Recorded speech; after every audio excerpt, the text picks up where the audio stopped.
Hello my dear students, आज हम लोग एक इंफॉर्मेशन वीडियो लेके आए हैं।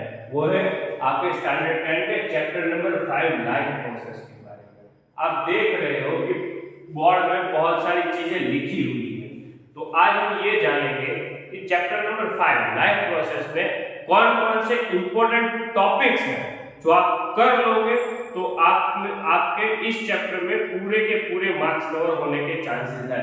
तो सबसे पहले है व्हाट इज लाइफ प्रोसेस, जिसमें लाइफ प्रोसेस की डेफिनेशंस आपको लर्न करनी होगी, एज वेल एज 7 टाइप के लाइफ प्रोसेस के एग्जांपल्स हैं, जिसमें से कुछ लाइफ प्रोसेस स्टैंडर्ड 10 के एनसीईआरटी बोर्ड और जीएसईबी बोर्ड के हिसाब से बहुत ही इंपॉर्टेंट है। उसमें सबसे पहले है न्यूट्रिशन। अब न्यूट्रिशन में क्या है बेटा कि न्यूट्रिशन दो टाइप के होते हैं, एक तो ऑटोट्रोपिक मोड ऑफ न्यूट्रिशन और हेटेरोट्रोपिक मोड ऑफ न्यूट्रिशन। इन दोनों के डिफरेंस आप लोगों को फ्रीक्वेंटली पूछे जाते हैं एग्जांपल्स में। उसके बाद हम अमीबा में हेटेरोट्रोपिक मोड ऑफ न्यूट्रिशन स्टडी करेंगे, एज वेल एज यहाँ पे हम ह्यूमन बीइंग्स में हेटेरोट्रोपिक मोड ऑफ न्यूट्रिशन के अंदर हम ह्यूमन डाइजेस्टिव सिस्टम को स्टडी करेंगे, जो 4 मार्क या 3 मार्क में मोस्ट टाइप क्वेश्चन बनता है। उसके बाद हम रेस्पिरेशन पे चले जाएंगे। तो रेस्पिरेशन में एनारोबिक टाइप ऑफ रेस्पिरेशन और एरोबिक टाइप ऑफ रेस्पिरेशन, जो दोनों में डिफरेंस होता है, वो डिफरेंस यहां पर भी मोस्ट आईएमपी क्वेश्चन बन के निकल आता है। उसके बाद रेस्पिरेशन इन प्लांट में जो प्लांट वेसल्स होते हैं वो किस तरह ओपन होते हैं और किस तरह बंद होते हैं, उसके बारे में हमने डिस्कशन किया था। रेस्पिरेशन इन ह्यूमन भी यहाँ पे इंपॉर्टेंट क्वेश्चन जनरेट होके आता है।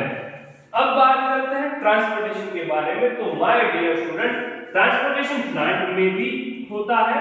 प्लांट में जाइलम और फाइलम टिश्यू से फूड और वाटर का ट्रांसपोर्टेशन होता है। और इन ह्यूमन में ध्यान से देखना, ह्यूमन में बेटा यहाँ पे 3 मोस्ट आईएमपी क्वेश्चन बन के आते हैं।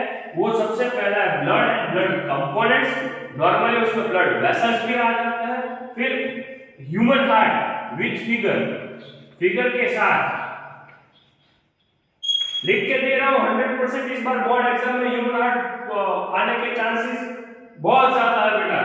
फिर डबल सर्कुलेटरी सिस्टम पूछे जाने के चांसेस है। बाद में आते हैं एक्सक्रीशन सिस्टम में, प्लांट का excretion system as well as human में एक्सक्रीशन कैसे होता है, उसमें बेटा हमें किडनी पढ़नी है, as well as structure of nephron भी आईएमपी क्वेश्चन बन के यहाँ पे जनरेट होता है।